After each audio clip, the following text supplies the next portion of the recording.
안녕하세요. 진실의 힘 임팩TV입니다. 우리 문재인 대통령님과 트럼프가 오랜만에 정상통화를 진행했습니다. 트럼프가 코로나19 감염증과 관련해서 우리나라의 의료 장비를 미국에 좀 지원해 줄 수 없겠느냐고 부탁을 했는데요.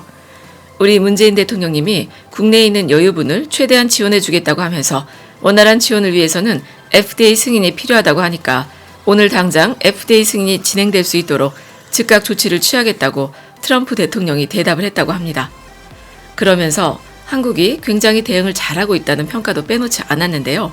다들 아시겠지만 우리나라는 해방 이후로 꽤 오랜 기간 미국으로부터 원조를 받지 않았습니까?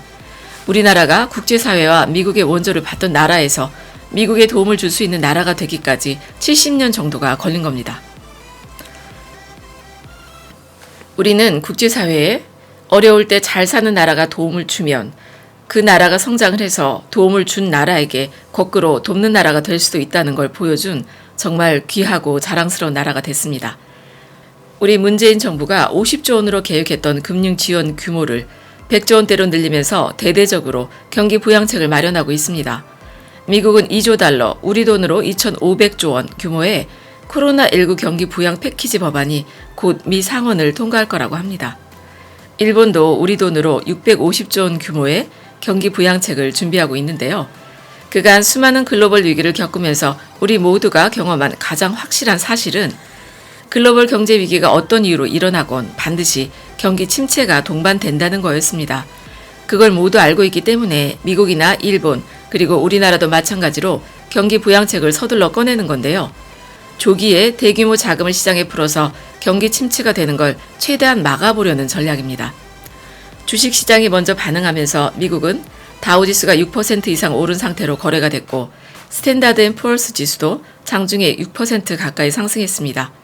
국내 증시도 미국 증시의 영향을 받아서 코스피와 코스닥이 동시에 5% 넘게 반등했습니다. 일단 미국의 대규모 경기 부양책과 우리 문재인 정부의 경기 부양책을 금융시장에서는 호재로 판단을 한다는 건데요.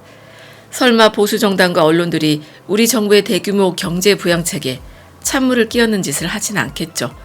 이렇게 시장에 대규모의 재정을 푸는 식의 통화 정책을 펴는 걸 양적 완화라고 부릅니다. 지금 일본 같은 경우엔 지속적인 양적 완화 정책으로 국가 부채가 엄청나게 쌓여 있는 상황이고요. 주요 선진국들이 모두 그간 글로벌 경기 침체에 대응하기 위해서 자금을 풀어왔기 때문에 국가 부채를 꽤 많이 가지고 있습니다.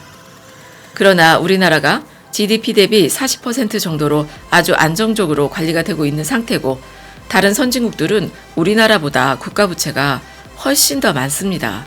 이번에 코로나19 사태로 글로벌 금융위기가 보다 더 큰 규모로 경제 위기가 올 거라는 예측이 많이 나오면서 각 나라들이 국가 부채가 높은 상황에서 또다시 양적 완화 정책을 펼치고 있기 때문에 이번 기회에 경기를 살리지 못하면 더 큰 위기가 올 수 있습니다.